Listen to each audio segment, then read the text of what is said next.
Hey guys, what's up? Thanks for coming back to another episode of Bedtime Stories with Bedheadsfit. Hey guys, welcome back to another bedtime story.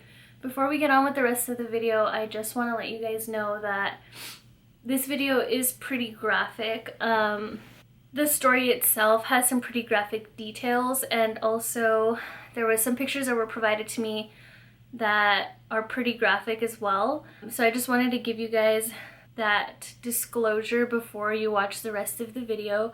If for whatever reason you have triggers due to domestic violence, anything like that, I would just click out of the video right now.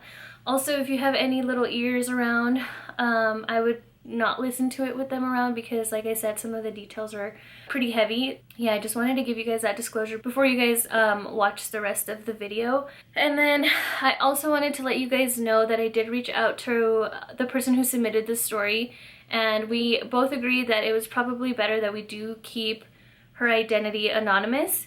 So I will not be releasing her identity, and I did ask her some follow-up questions, so those will be included at the end of this video.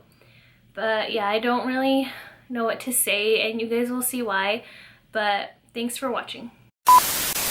So today's story was submitted to me from a friend who lives really far away, and we kind of just met through social media, but I didn't know that this had happened to her.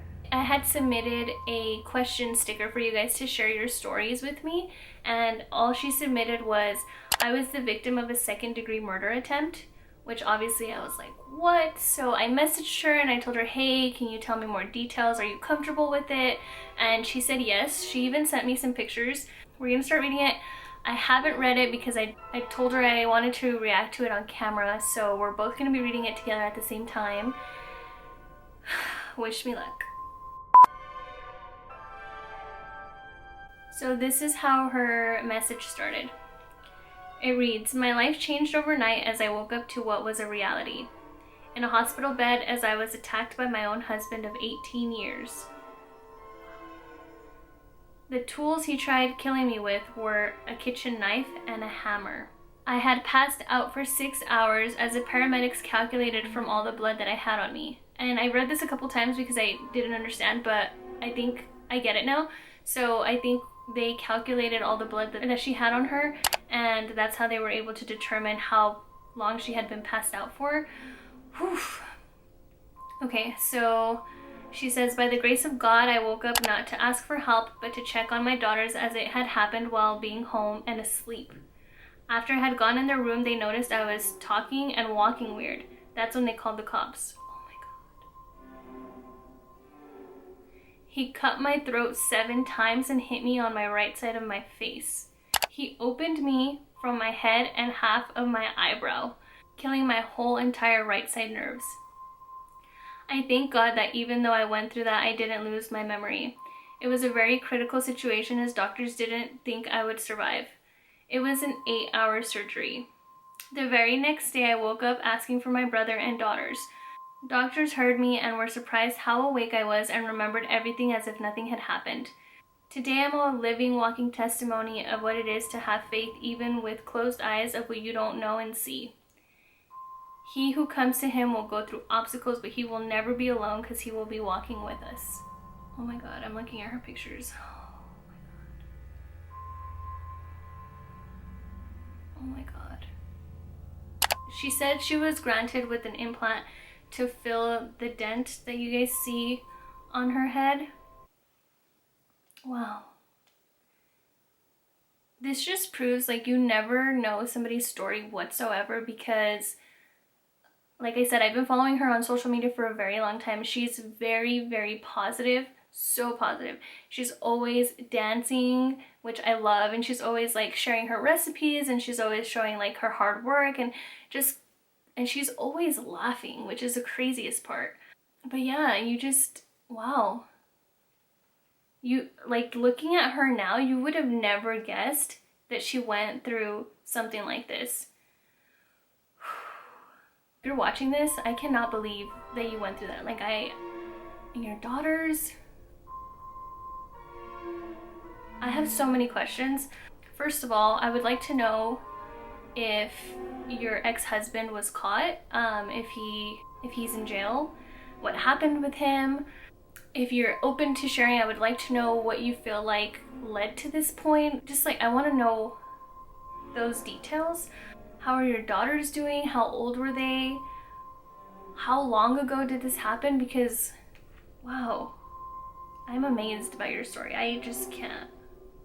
And that's like, and when I saw her messages on my Instagram, like it's pretty long. Like, I'll show you guys. I thought that it was basically gonna summarize it all, but I feel like she has so much more to share. And it's crazy because you guys know how I am about my faith. I am very open about it, about how I feel like I do believe in something, but at the same time, there's a lot of things that have happened in my life that I feel like if there is a God or whatever, then he wouldn't allow for those things to happen. But this is like, she went through her own things and she still believed, which always amazes me. So yeah, I don't even know what to say. I was not expecting that much. But I think what I'm gonna do is I'm gonna reach out to her, let her know that I have all these questions, these follow-up questions, and then maybe what I can do is I can make a part 2 for this specific story. Literally, I can't even, how did she even get to where she is right now?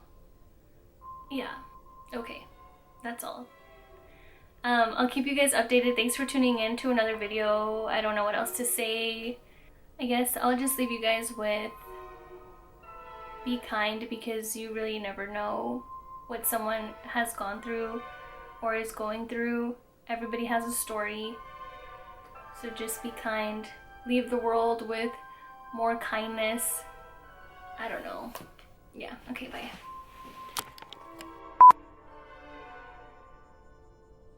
Okay guys, so I'm sure after listening to that story, you also have a lot of questions, and I hope that I asked her the ones that are the most prominent. So I reached out to her after I finished filming and I told her that I had a few follow-up questions and I wanted to make sure she was okay with answering them before, you know, proceeding. So I sent her just all the questions in one message. So I'm gonna read you what I said and then I'm going to read you what she said, and I'll also put the screenshots here and I'll blur out her handle so that stays anonymous. But so my message says, okay, here's a few. What happened to your ex-husband? Is he in jail? What was his motive? How are your daughters? Was the 8-hour surgery just to help with the wounds, or did they put the implant in the same day? So she said, he was going through depression for a while. As his wife, there was so much I was able to do. I had enough of emotional and verbal abuse. So it took me a lot to tell him I didn't want to continue being with him. After he tried killing me, he went on a run and committed suicide. So, okay, so she continued the message by saying that her daughters were the ones who took the pictures to have proof that he was the one who had committed the crime, because she says that they were the only ones that were living there at the moment. So she also said that her surgery took 8 hours and more nurses and doctors that were in the ER. And then so after that I followed up and I asked her, how long ago did this happen? Are your girls okay? Are you okay? And then that's when I asked her, are you sure you don't want me to keep you anonymous? And then she answered by saying it happened 1.5 years ago. And then she said, yes, keep it anonymous. And we're all good, thank God. So I did ask her if she had anything to tell you guys on her behalf, and she said that there was true love, but one of us was living in depression, and when you're going through it, no one can help you. The love of my life is still going, but the new me is here. Still has hope, faith, dreams, and love. Every cut and broken piece will be put back just like that new partner she dreams of in God's perfect timing. And then she also added, also never hold any type of grudge or anger, because you'll never be happy. The only one who can judge is God. I speak to my daughters good things he did for us, as well as we celebrate in Dia de los Muertos with him by making his altar. We visit him on special days. We have his life present in us.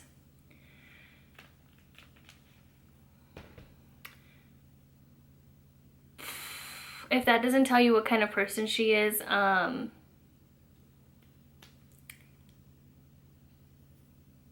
don't know what will.